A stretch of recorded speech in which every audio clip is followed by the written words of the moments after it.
আজকে আমার সামনে যে সকল সাংবাদিক ভাইরা আছেন তাদের কাছে আমার অনুরোধ থাকবে, আজকের যে বিষয়, এই বিষয় কোনো ব্যক্তি বা কোনো সংগঠনের বিষয় নয়।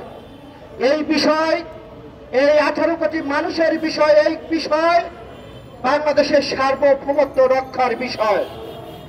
তাই আপনাদেরকে বলবো, এই বিষয়টাকে বেশি বেশি জনমত সৃষ্টি করতে হবে।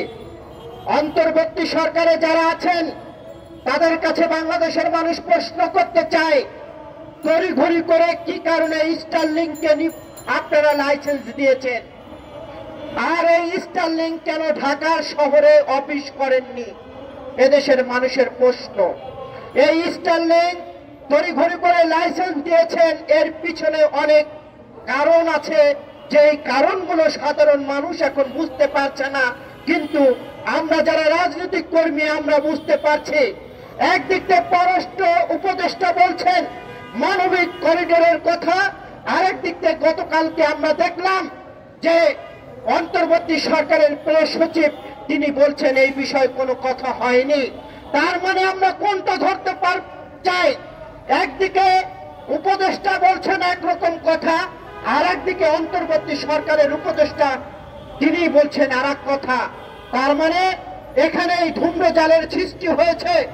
আমরা বলতে চাই, বাংলাদেশের সার্বভৌমত্ব নিয়ে যদি কেউ ছিনিমিনি খেলে তার পরিণত শেখ হাসিনার মতো হবে।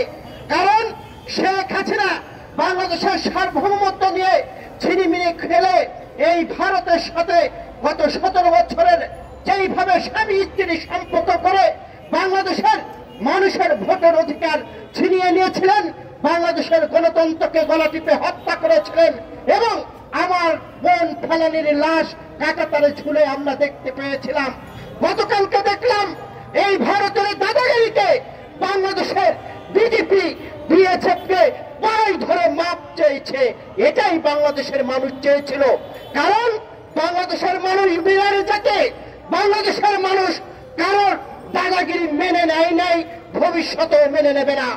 অন্তর্বর্তী সরকারের উচিত ছিল, যদি মানবিক করিডোরের কোনো আলোচনা হয়ে থাকে তাহলে বাংলাদেশে সকল রাজনীতিবিদ, রাজনৈতিক দল, শ্রেণী পেশার মানুষ, সাংবাদিক, বুদ্ধিজীবী তাদেরকে নিয়ে জাতীয়ভাবে একটি সংলাপ করে এটির একটি সমাধানের পথ খোঁজা উচিত ছিল। কিন্তু আমরা দেখছি নতুন করে তারা ষড়যন্ত্র করছে। আগামী যেই জাতীয় নির্বাচন হবে, এই নির্বাচন এবং বাংলাদেশের মানুষকে পাশ কাটিয়ে, রাজনীতিবিদদের পাশ কাটিয়ে তারা মানবিক করিডোর ওখানে দিতে চাচ্ছেন, বা দিয়েছেন কিনা এটাও এখন সন্দেহ হচ্ছে। কারণ এক একজন এক এক ধরনের কথা বলছেন। অন্তর্বর্তী সরকারের প্রধান যিনি আছেন তাকে আমরা শ্রদ্ধা করি, সম্মান করি। তাকে বলতে চাই, এমন কোনো কাজ করবেন না গণভুবনের যে অবস্থা হয়েছে যমুনাতে যেন সেই অবস্থা হয় না।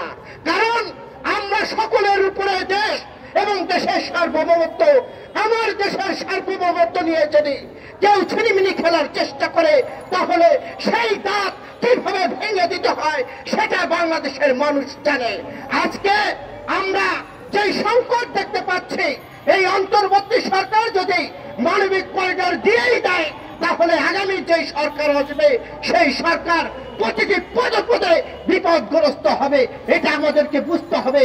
আজকে অনুষ্ঠান ছোট হলে এই অনুষ্ঠানের পরিসর অনেক বড়। আপনাদেরকে অনুরোধ করতে চাই, যে যেখানে আছেন সকলে মিলে এটার প্রতিবাদ করতে হবে। এই প্রতিবাদ যদি না করেন তাহলে আমাদের যে মহা বিপদ আসছে সেই বিপদ থেকে আমরা পরিত্রাণের উপায় পাবো না।